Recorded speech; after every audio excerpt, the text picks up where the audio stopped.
the first story is Dogs Save Their Masters. Now, I say that's the first story because it's only 3 pages. And I forgot what the next one is. But oh, crumb. Let me see if I can scan down real quick. And what's the next story?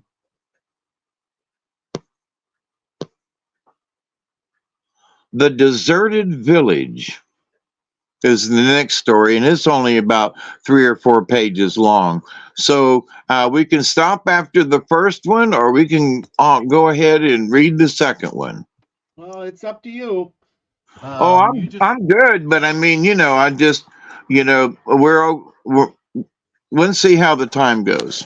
yeah. Remember, we didn't start till 10:15 or 9:15. Sorry. Yep. Well, 10:15 here, but yep. Yeah. All right, let me get a drink and cough up a loogie. Mm-hmm. Yep. That's the way it goes. Okay. It's all yours. This story, Seneca Traditions and Legends. Dogs save their masters. Their master.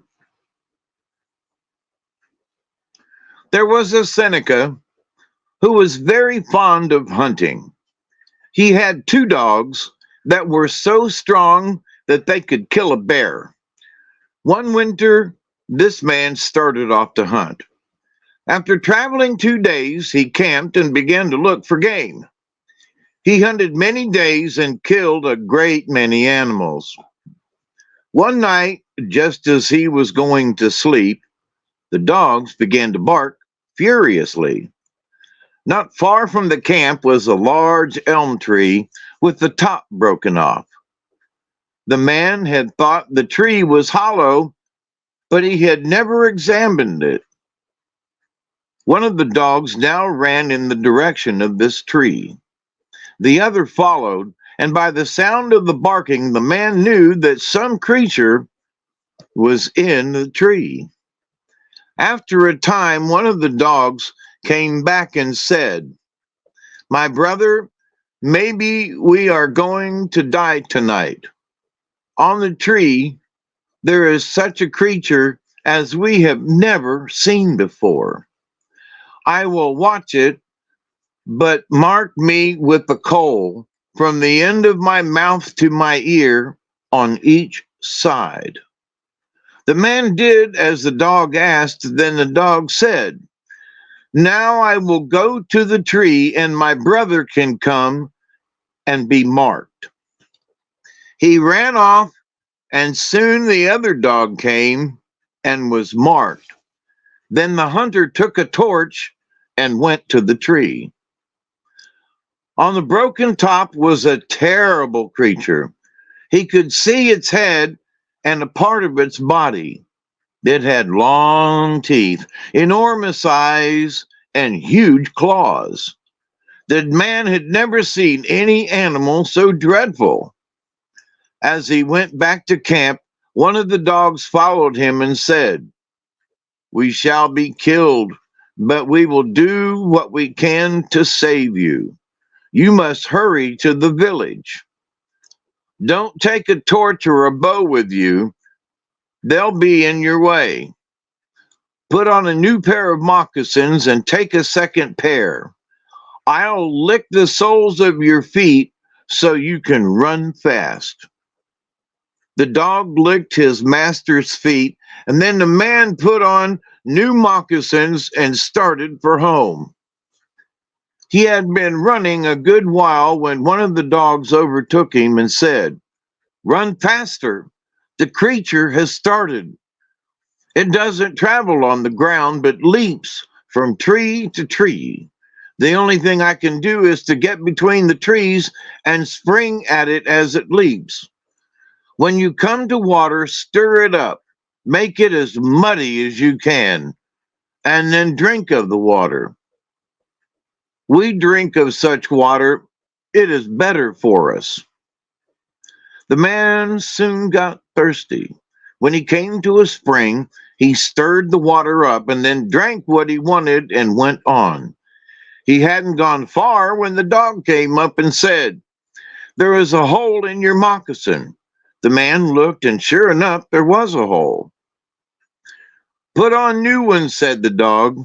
The dog licked his master's feet, and the man put on new moccasin. Then the dog went back, and the man hurried on.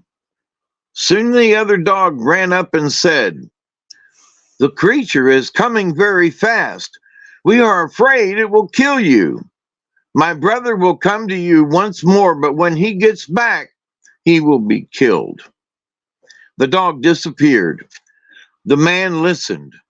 Both dogs were barking, and then one bark ceased, and he knew the dog was coming to him. "I've come," said the dog, "to speak to you once more. When I go back, I shall attack the creature and do all I can to overpower it, but it will kill me." The dog went back, and the man heard both dogs bark and howl. He knew by the sound that they were fighting. Then only one dog howled. The other was dead. The man tried to increase his speed, but it was a dark night, and he ran against trees and brush. The barking ceased, and soon the dog was at his side. "My brother is dead," he said. "I am alone. The village isn't far away. You must scream. Someone may hear you." The man began to scream as he ran. That night there was a dance in the longhouse, and people were sitting around outside. A young man heard the cry of someone in distress, and he gave the alarm. The dog came once more to encourage his master. "Do your best," he said. "You're near the village. I will come once more, then I will pull the creature down and fight it." The man heard the dog when it got back and knew by the sound that the creature was getting near. The dog came again and said, "This is the last time you will see me. I shall attack the creature, and it will kill me.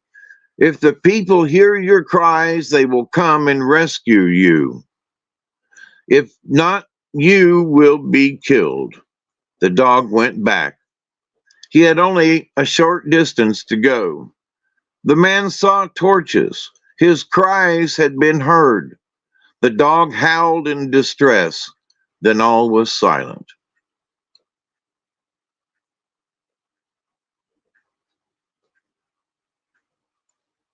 Holding up, when the man saw the torches, he struggled harder and harder to get to them. As the people met him, he fell. Holding up their torches, the men looked ahead and saw a terrible animal. Its forelegs were longer than its hind ones. They shot at it, but it disappeared. In one night, the man had made a journey that required 2 days. They carried him to the village, and as soon as he could talk, he told what had happened. The people decided to go to the camp in the woods and bring home the meat. Now near the village, they found the last dog. It was torn to pieces. Farther on, they found the other dog, also torn to pieces. When they reached the camp, they saw that most of the meat had been eaten. What was left, they carried home. The animal was never seen again. The end.